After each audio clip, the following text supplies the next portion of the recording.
Admind tilbyder nu, at du kan få indlæst dit kontoudtog fra banken direkte ind i dit Admind ved at gå på til bankintegration.dk/admind/opret eller tryk på linket, som er med i det her opslag.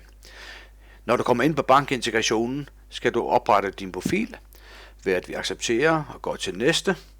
Heri der skriver du din e-mailadresse, altså den e-mailadresse, som bankintegrationen kan træffe dig på, og dit navn.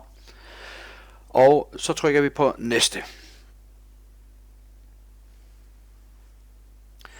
Vi indskriver også CVR-nummeret, fordi på den her måde får vi indlæst dine firmaoplysninger nemt og hurtigt, og du kan i samme ombæring tjekke efter, er det rigtige, der står ude på Virk. Den henter det derfra.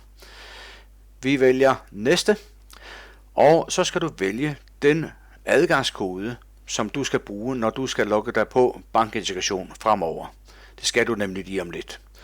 Fordi når vi har oprettet profilen, bliver der sendt en e-mail til din e-mailadresse, som du så skal bekræfte.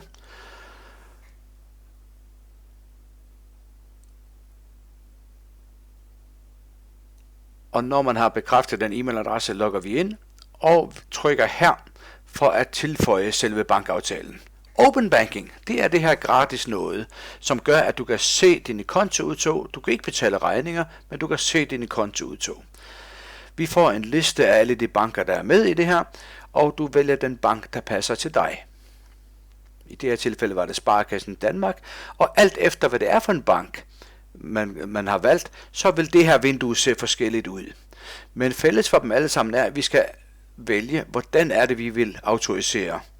Og den nemmeste måde er at gøre det via MitID. Vi siger fortsæt, og selve MitID, det behøver jeg ikke at forklare om. Det har vi prøvet så mange gange i Danmark, at alle ved, hvordan man bruger det. Så når det går igennem, så skal vi vælge, hvad er det for en konto, du kører din drift i Admind på.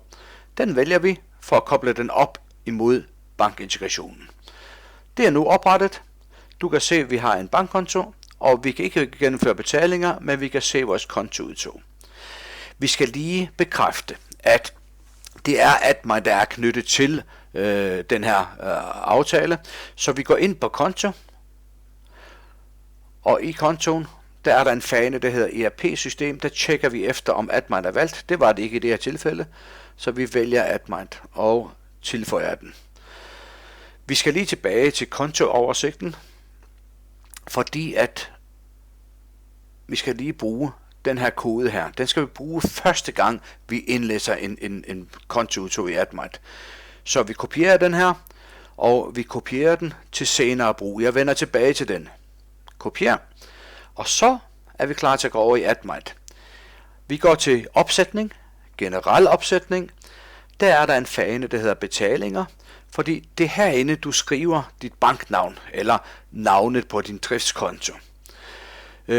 Nogen kan huske registreringsnummer og bankkonto udenad, men ellers så finder du det nu og skriver det.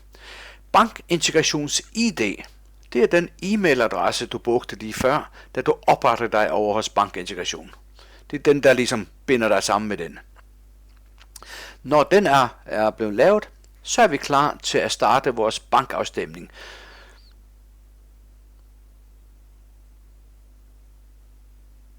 Sådan der. Bankafstemning. Og den kan vi også lige pynte, at der står, hvilken konto eller hvilken bank eller hvad det er, du bruger. I det her tilfælde skriver jeg Jyske Bank. Registreringsnummer og kontonummer, det er allerede kommet med over fra opsætningen lige før.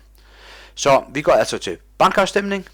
Vi trykker indlæs, og som I kan se, så vil den nu anvende bankintegrationen til det.